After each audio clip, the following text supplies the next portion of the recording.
I gotta tell y'all, when I look at the Nicki Minaj, Megan Thee Stallion beef, like I look at this through, like my background is in marketing strategy, marketing operations, and marketing automation. So when I look at this, I look at it just like from a strategic standpoint, and oh my God, Megan Thee Stallion, who is your team? Because I mean, this is brilliant. This was brilliantly done. So Nicki was basically caught slipping. Nicki was caught slipping. She was not prepared for Megan to just jump out like that. And the crazy thing is that Megan didn't even say her name.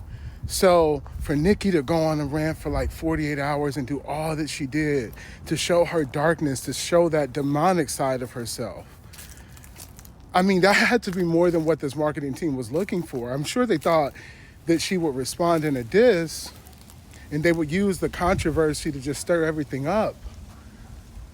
But they couldn't have known that she was going to go so dark.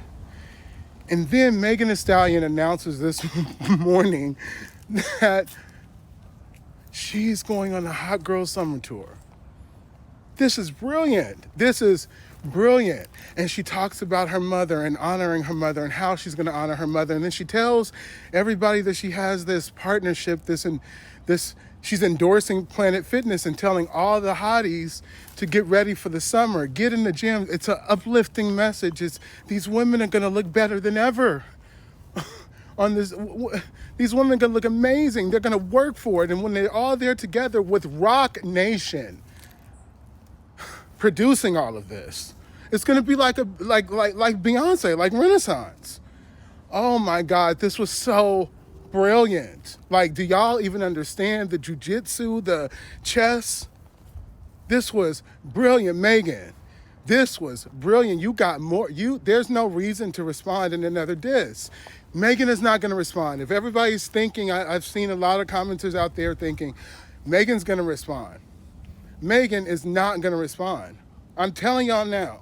Megan is not going to respond. You know why Megan is not going to respond? Because she's not talking to Nicki. She was never talking to Nicki. She never said her name.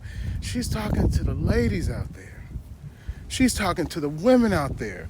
And her message is going to be uplifting, encouraging, and she is going to be the new queen when this is all said and done because Nicki went dark.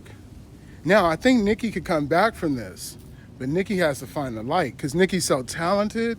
She's so amazing. She's so captivating. Her voice is so iconic that Nicki can always come back, but she's going to have to find the light. Nicki, has some mushroom tea in the morning. Take some MDMA. Go to the higher consciousness, not to the lower consciousness. Find it and come back because you are timeless. But Megan, your team, this strategy, phenomenal. Truthfully, I think Nicki's really mad at Beyonce, Jay-Z, Rock Nation, and the fact that they put so much money into this. I want both fan bases, the Barbs and the Hotties, to realize this from a business perspective.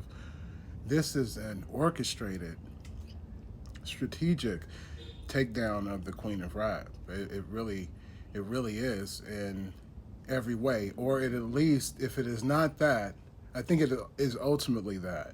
But if it is not that, it is a platforming someone that is 28 years old right next to her, right?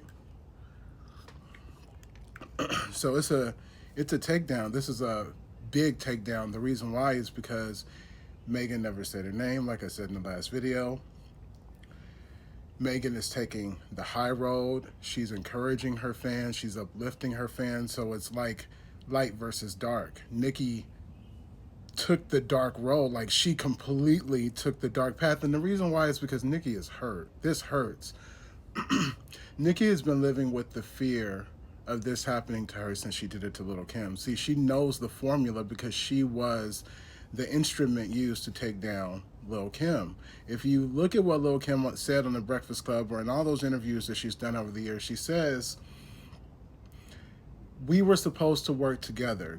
Nicki Minaj and Lil' Kim were supposed to work together. It was going to be like big sis, little sis, and eventually over time, of course, Nicki, the younger artist, would be platformed and would have her own following and fan base, but it was never supposed to be, at least in Lil Kim's mind, a takedown of her position in rap. But there were a lot of men involved, and where there are men involved, especially in hip hop, women are put into a cockpit and basically made to entertain them. And this is a sad element to female rap. Um, Let me say, not female rap is in the rap genre, because there is a battle rap aspect to all of this, which is in the tradition, right? But I'm talking about strategies from record company to record company, and to who's who and who's not, and all of that, right? So if a female rapper gets to be around 40 years old, you pretty much think that she can be taken down. Whereas Beyonce is over 40 and she's a legend, she's timeless. And rap is different. Nicki Minaj is fighting to be a Beyonce of hip hop. But in order for her to accomplish that, in order for her to win, she has to overcome the mindset of traditional hip hop enthusiasts, which see a 40-year-old female rapping as old and outdated. That's part of the reason why the Barbs exist. She designed this fan base, and she designed it by stoking them and not stopping them, not pulling them back. She wants the kind of rabid support that they give her, but she banks on that because she knows what she did to Lil Kim. Lil Kim didn't have that rabid fan base built in. Yeah, people love Lil Kim, but Lil Kim is just not like Nicki Minaj. She doesn't have the same kind of energy. She doesn't weaponize her fans in that way. She engages with them. It's different. Nicki's approach has always been very different, and I think it's because she's always feared this very moment in her career, where it would be time for her to step aside, or they would try to make her step aside, and she feels like she has more to offer. Is it karma? Is it karma? That's my question for everybody out there. Is it karma? Is it karma for what she did to Lil Kim? Is this era of her life and her career, the fact that when we tell the story of Nicki Minaj in 10, 15 years from now, the fact that we will have to talk about all of the allegations and all of the people that she's connected to that have very troubling past. Um, is it karma? Is it karma? That's my question for y'all. Wait. There is one more thing. Because I wanted to say that, Nicki wasn't at the Renaissance tour. And I think that that is really, really interesting, because Megan was.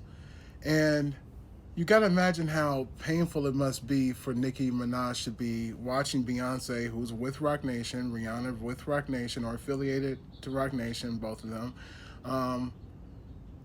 to watch them platform another rapper.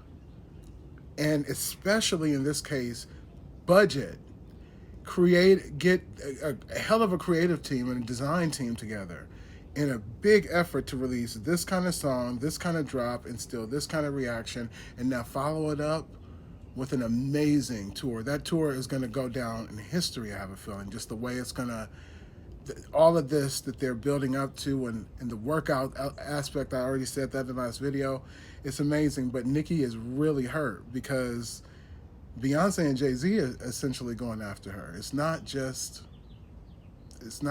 like Megan Thee Stallion. I think that's small fries. Megan is where she can put all that anger, because she can't say it about Beyonce and Jay-Z. She can poke at them, and if you listen, like I said in the lyrics, she has a song out where she mentions that she wasn't privileged like Beyonce. That's poking a bear. She says something about Roc Nation. That's poking the bear. Her ire is at Roc Nation because Jay-Z and Beyonce are a part of taking her down out of hip-hop, taking the crown. A lot of money into this. This is brilliant, though.